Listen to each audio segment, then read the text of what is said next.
Hello folks, Jason Cressman, Grazing Acres Farm.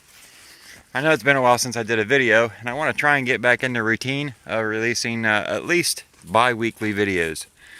Today what I'd like to talk about is my new water float valve. But to give a quick update, I've had a few people ask how the young bull's working out. Well, right here in front of me is our second young bull. Yep, that's right.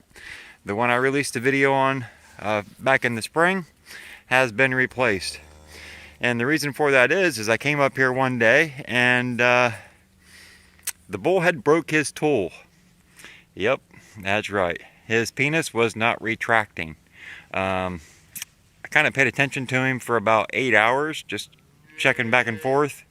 And at the end of the day, when I came up to check on him, his tool had become very swollen and looked quite horrible, I must say. This is the new guy. It's the other one's brother. Pretty good looking chap. And so far he seems to be working out quite well. Now, from what I'm hearing from a few other farmers, even one that butts against our farm, is that they've had a bull break their tool before. So, over here's my water float set up. And what I did was I purchased the Jobe Topaz valve with the Frost Pro. And this is that valve. Hey Millie. The special thing about this valve, without the Frost Pro setup, is all the different settings on the float. You got several different places you can mount the float depending whether you want the valve to be above water or below water. And in this case, going into winter, I want my float valve to be completely out of the water. You can see with the Frost Pro, which is this attachment that you put here on top, there's a little plug when you buy the valve. You take out of there, you take the O-ring off the plug, and you put it on the Frost Pro. And the Frost Pro allows the water to continuously run out that tubing. Now I do have a slight drip coming from the back of the valve somewhere. I need to contact Jobe about that, but at this current time I'm not too concerned, because that extra dripping is just going to add to the moving circulating water and hopefully keep any freezing from happening. But the Frost Pro, it does have an on and off switch here at the top. You just give it a quarter turn and the Frost Pro goes off. So the way I currently have it set up, you can see I have a bulkhead adapter in the side of the stock tank here.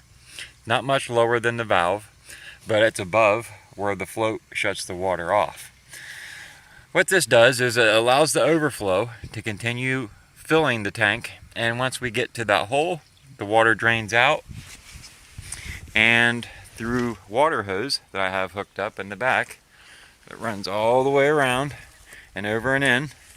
It fills up this tank, which I have sitting elevation wise lower than this tank. Now what I'm planning to do is add a second bulkhead fitting in this tank here with a hose draining down into the valley or into the woods past the fence. So that'll leave any mud over there where we don't have to deal with it, and it just so happens we have a spring over there, so it'll just join the spring and continue flowing. But the instructions for the Frost Pro say that it'll work great to prevent freezing as long as you are above freezing,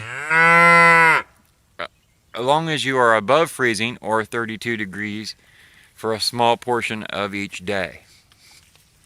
So I don't know that it's going to work all the way through winter for me, but normally at this time, the 5th of December, I would be manually filling these tanks probably for over a month now. And I haven't had to do that just because we've got this Frost Pro trickling all the time. I have yet to see either tank actually overflow and onto the ground, which I'm surprised. I guess having 60 head is helping that.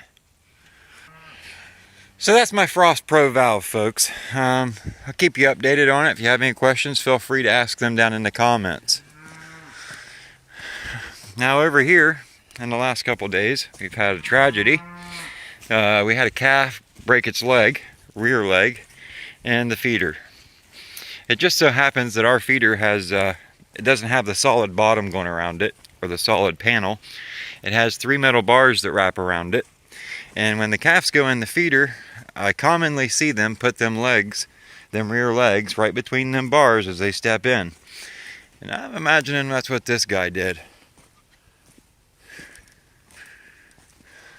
So I've got him all wrapped up in a splint that I made out of PVC. He's moved quite a good ways from where he was yesterday.